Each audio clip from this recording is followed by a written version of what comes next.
les faucheuses tournent déjà. Et tu vas voir, il y a du très beau matos, dans des lumières de coucher de soleil juste sublimes. Bonjour à tous, bienvenue dans cette nouvelle vidéo. Aujourd'hui on est le 23 mars, il fait beau, il fait chaud. Et à quelques kilomètres au loin là-bas, il y a la faucheuse qui est sortie. Ce soir il est 17h30, le soleil commence déjà à descendre. Les lumières sont magnifiques, donc moi je vais m'empresser d'aller rejoindre le tracteur qui est à 3 km à peu près. Ce que je te propose, c'est que je te laisse avec les images du chantier et après on se retrouve pour des petites explications. Allez, à tout à l'heure.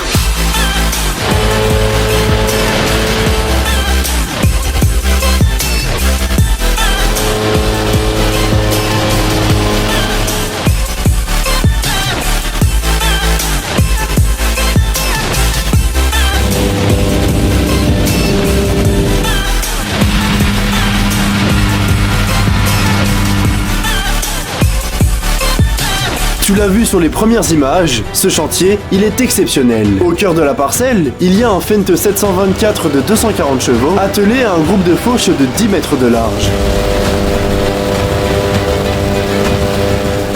Mais un groupe de fauche, qu'est-ce que c'est? Eh bien c'est un gros équipement qui permet de couper l'herbe. À l'avant, il y a une faucheuse frontale et à l'arrière, il y a deux faucheuses différentes.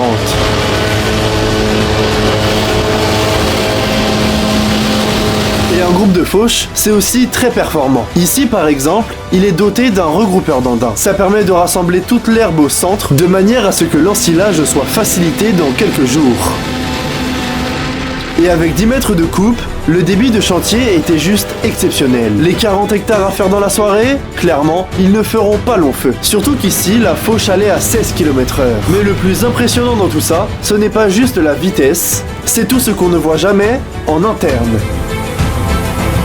Parce que derrière ce chantier réalisé par une ETA, il y a une organisation de dingue. Tu veux savoir comment cette ETA s'organise? Eh bien, pense à t'abonner. Parfait. Maintenant que c'est fait, je vais tout expliquer. Parce que dans cette entreprise, tout doit s'enchaîner parfaitement. Les journées sont pleines, surtout en pleine saison d'ensilage. Comme il n'y a pas de temps à perdre, les équipes restent en mouvement en permanence en essayant de ne jamais interrompre les chantiers parce que le planning est chargé et parce que les clients attendent. C'est pour ça qu'ici, tout doit aller vite, mais il y a une différence entre aller vite et rester précis.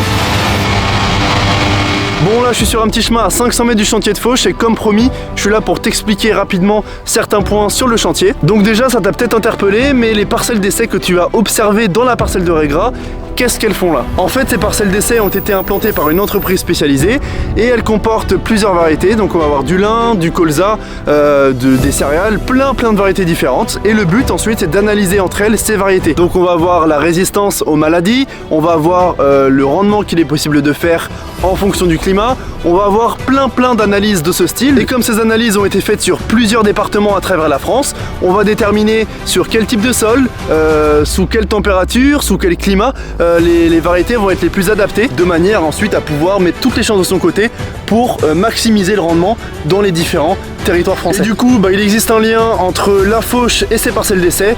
C'est qu'en fait, il faut être très précis pour faucher autour de ces parcelles d'essai. Il faut vraiment ne pas faire d'erreur. Et quand on a 10 mètres derrière, il faut vraiment être précis et ça, respect. Allez, c'est reparti, je vais reprendre des petites images. Le chantier est là-bas en train de se dérouler encore une fois. Donc moi je te dis à tout à l'heure pour d'autres explications. Reste attentif surtout, je compte sur toi.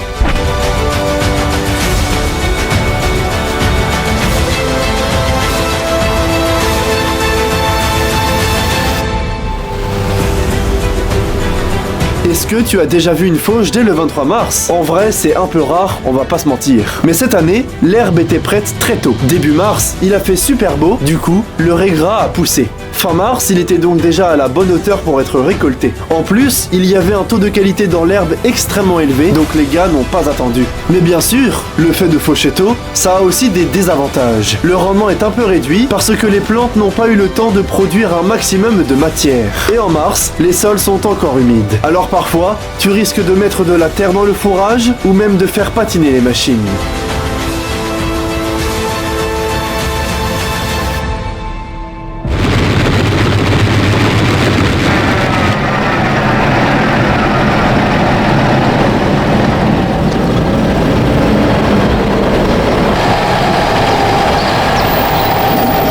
La semaine prochaine, je vais t'embarquer sur un nouveau chantier. Et crois-moi, il devrait te plaire. Alors abonne-toi pour ne rien rater et je te dis à vendredi prochain.